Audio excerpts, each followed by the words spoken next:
Hi everyone, welcome to another exciting video by The Unorthodox Investor.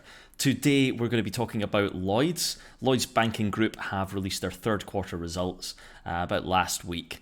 And to start off, I thought I would introduce you to the Lloyds Banking Group CEO because it's always nice to learn something. It's nice to know who's running these companies. And so here is... Nope. That's Monish Pabrai. That's an investor in India on one of my previous videos. This is Charlie Nunn. So he is the Lloyds Banking Group CEO. And if I can just put that in the picture there, you can see. So that's Charlie Nunn. He is the current CEO, and he's been running Lloyds Banking Group since he took over the role on the 16th of August 2021. So that's just over a year into his role. And so I just thought you guys would enjoy that because it's always useful to know kind of who's running these companies and to learn something as well. So there you go, that's Charlie Nunn. Let's have a look at Lloyds Banking Group. So what have they done in the past quarter?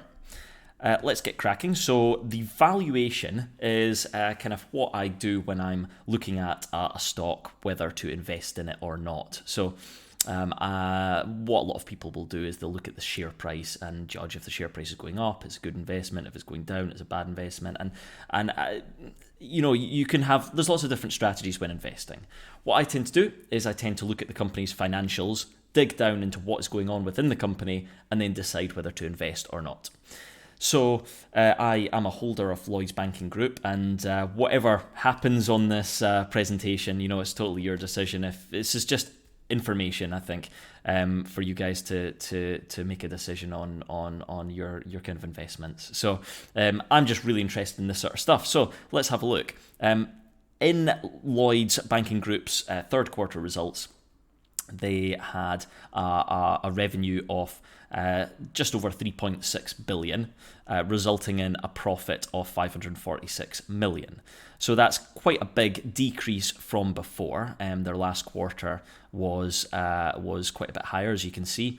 And of course, quarter, I mean, it's 3 months, right? I mean, companies' profits will sort of fluctuate over the year. So while Lloyds isn't a seasonal business, it does things will change. And so one of the reasons for this drop is, of course, you can see the revenue has dropped, the income, as Lloyds call it, has dropped.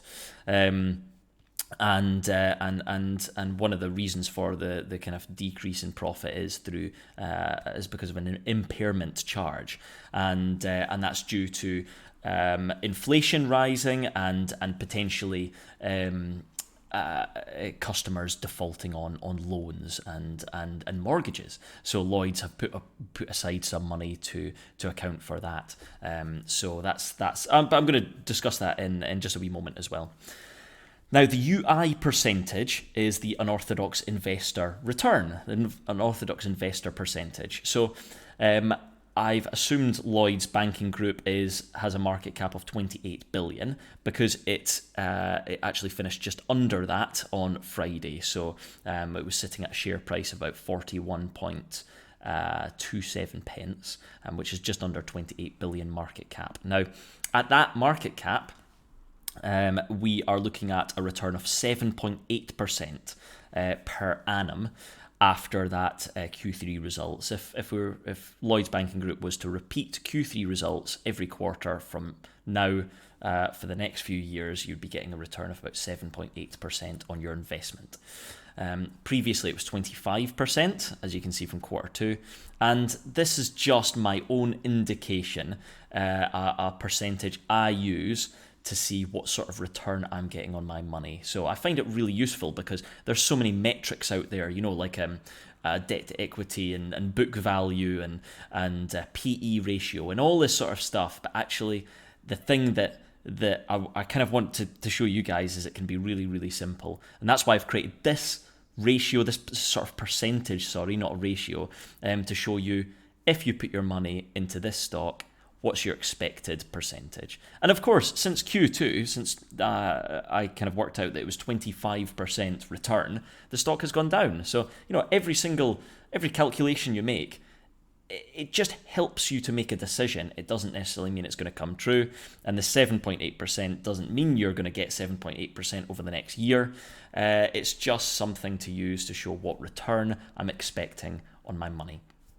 Another useful thing I always check is the cash flow of a business, because a company can be making profits and their cash flow can be going down.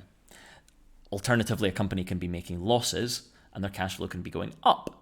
So Lloyds cash flow, as you can see, has increased by about 8 billion, which is a good sign for me. And it looks like, having dug into the cash flow statement, it looks like a lot of that is coming from operating cash flow, which is an increase due to their business activities, which is always a good sign.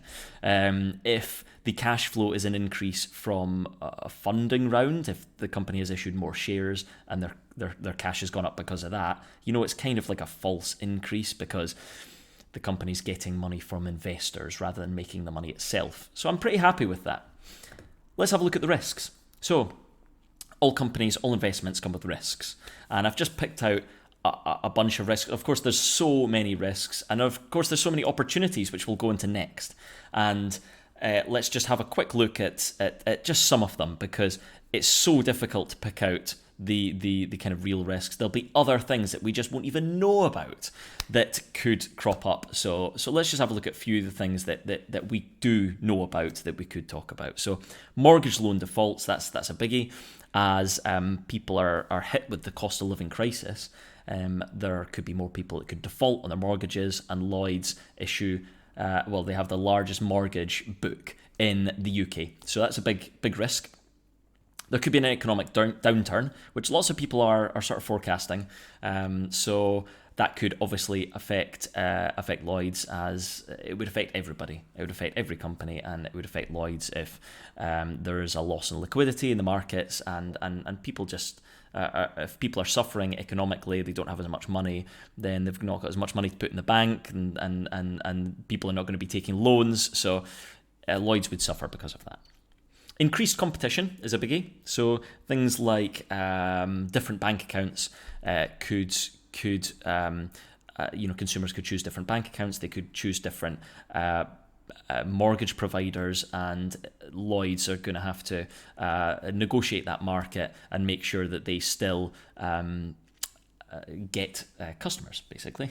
I mean, I don't know what else to say other than that. They need to continue to get customers, and competition is always going to be a big point here. So claims. So there was PPI. I guess you remember the PPI sort of like scandal. I don't know if you want to call it that, but there could be other things like that where Lloyds have sort of missold things. I mean, they're a huge company, so anything could happen. There could be a claim which means that Lloyds would make less profits. There could be an interest rate decrease. So at the moment, it looks like interest rates are going up, but if that reverses, then it could hurt Lloyds' interest rate margin. And of course, nuclear war.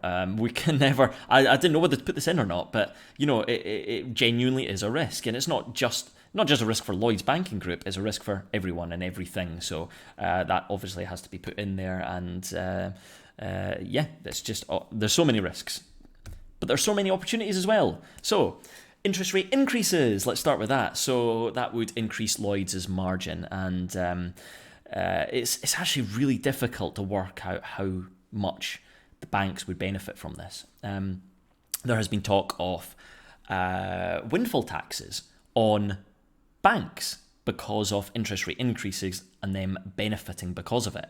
And I'm going to take that as quite a good sign, because you wouldn't windfall tax a company that's not making excess profits. So it's a sign that these banks could make excess profits. Take that as you will. Cost reductions from fewer retail branches. So over the years, most banks have been reducing their amount of retail branches, and that is reducing overheads and leading to cost savings, some of which we probably still haven't seen all of. That might happen more in the future, where we see more cost savings coming through the books. Increased savings rates, and that's more for retail consumers, so people like me, you, we're probably going to be spending less money over the next few years, because because of inflation. We're going to be wanting to save more money and just build up that rainy day fund. And we're going to be putting that into our bank accounts. Lloyds, for example, will be able to use those excess savings that people are going to be holding on to and then loan that out to make more money. Investment in buy-to-lets. So Lloyds announced this year that they were going to be entering the buy-to-let market and buying 50,000 properties over 10 years. So that is an opportunity for them to grow a good kind of recurring revenue, have a new kind of revenue stream. They have just over $1 billion worth of impairments, which they've put in over the last year. So that, if that doesn't come to fruition, if people don't default on their loans or their mortgages, then Lloyds could release that, just like they did after COVID, and they could then book that as profits in the future. Share buybacks. Lloyds are buying back their shares. They have done, and so just by holding Lloyds shares, you're increasing your ownership of the company by then buying back those shares, and it's something that they have suggested strongly they will continue to do, or other sort of distributions, as long as they continue to make good profits. And the dividend at the current share price at 41.27 pence is above 7%, which is nothing to be nothing to. I can't remember what phrase I was actually going to use there, but it's really good essentially. without making it too complicated, that's a really good return. It's not often that you can make an investment which gets a 7% return, with the potential for growth as well. So we're hopefully as investors in Lloyds going to be getting a 7% return, plus growth in the share price. So that's a fantastic opportunity. So there you go. That's a sort of brief look at Lloyds. I'll make it's totally up to you what you think about that sort of analysis. I just wanted to give you a rundown of the opportunities, risks, and the sort of unorthodox investor percentage as well, the unorthodox investor return, to give you an idea of what's happening with Lloyds right now. So hopefully that you enjoyed that and you learned something from that and learned who the CEO of Lloyds is, because often we just don't know these guys. So as usual, 2 of my videos will appear over here, and please do like and subscribe, and hopefully you're going to be looking forward to some more great videos. We'll do some more valuation, some more analysis, and learn something new every day. Catch you in the next video.